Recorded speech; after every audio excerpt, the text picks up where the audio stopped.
Put a 10-inch sub in the front of a 2010 Chevy Tahoe. So there's some options. One is the glove box area. Look at my glove box, it's full of stuff. But this space where the glove box is could be a subwoofer. And like a 6-inch up in there. Could also theoretically put one under here and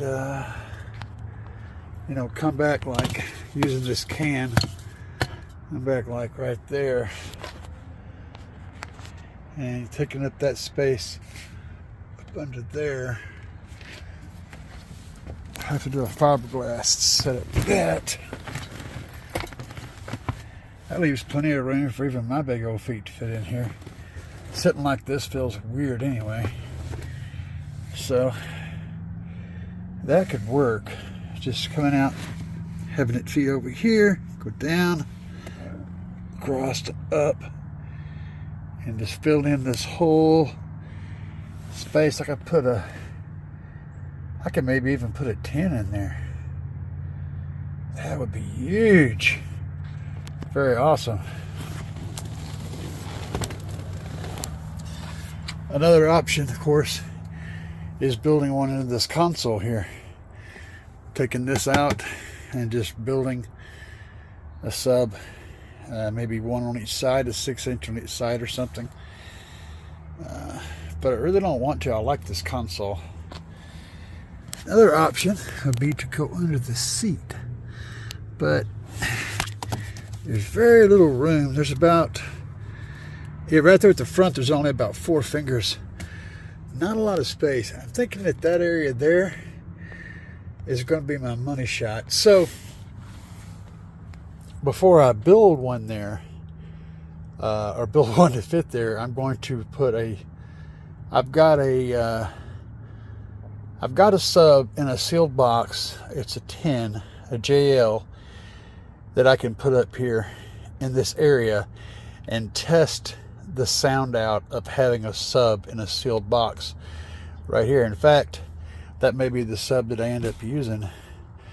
So I could test that out with a 10 up here in the front, and I gotta figure out what to hook it up to.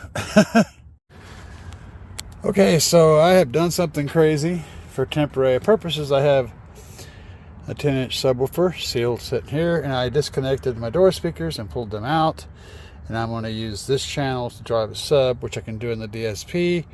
I'll just switch it over to that and we'll see how it goes.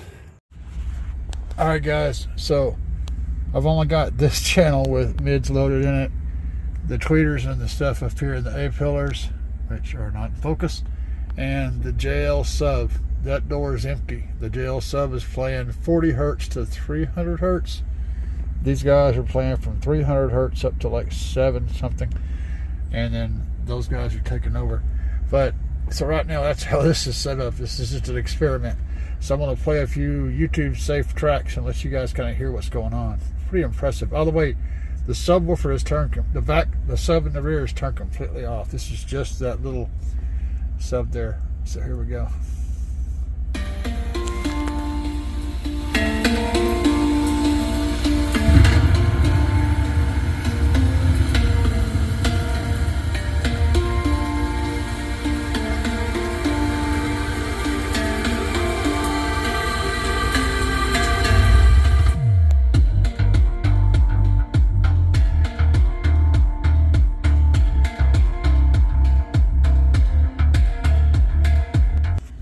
Here's some of my tracks that I created, so they'll be YouTube safe as well.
needless to say, I'm going to do this.